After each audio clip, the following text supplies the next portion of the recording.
world, it is vital to be able to argue well. Many people today argue very poorly and don't even realize it. Watch to the end of the video and I'll share a couple of tips on how to argue well and to really sell your product. In the meantime, here's an example of how a conversation can go very poorly in an argument. So let's say you and your friend are having an argument about going organic or not. And let's say your friend says, I feel as though going organic is just overrated. If the FDA approves the product that I am consuming, then it must be okay to eat. Whereas you might respond, how dare you think that way? Just because the FDA approves it doesn't mean that it's great for you, and that foods such as gummy worms, which is approved by the FDA, is clearly not good for you. Your friend might respond, well, Kylie Jenner loves gummy worms, and she obviously looks very healthy. In fact, she has even said that gummy worms helps with her mental health because it makes her feel happy. In fact, Kanye West even agrees with that. So it must be right if two people say it's okay.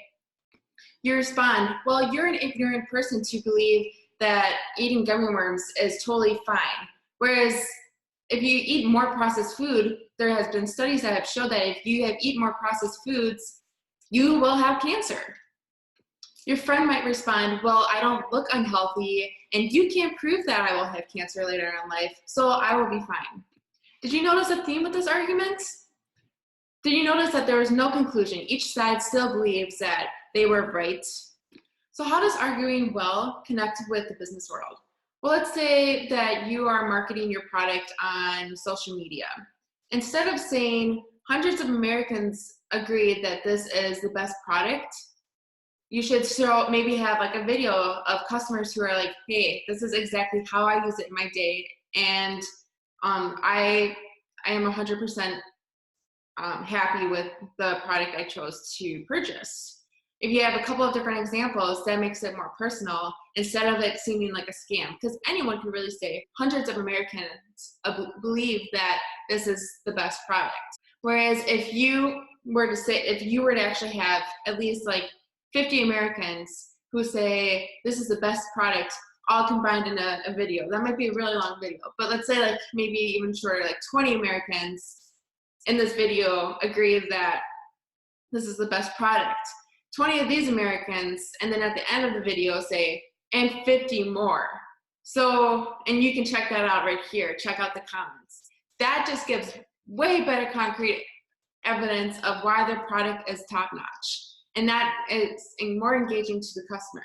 Same with selling it. If you're talking to someone on the phone about it, instead of just saying, oh, we've had plenty of customers review our products and say that they really like it. Well, that's very broad, you know, like that doesn't say exactly what they like. If you can bring to the customer, they like that our product does this, that, and so on, then they are more keen to purchase the product. Of course, you do want to act professional, so don't just throw someone down the trash.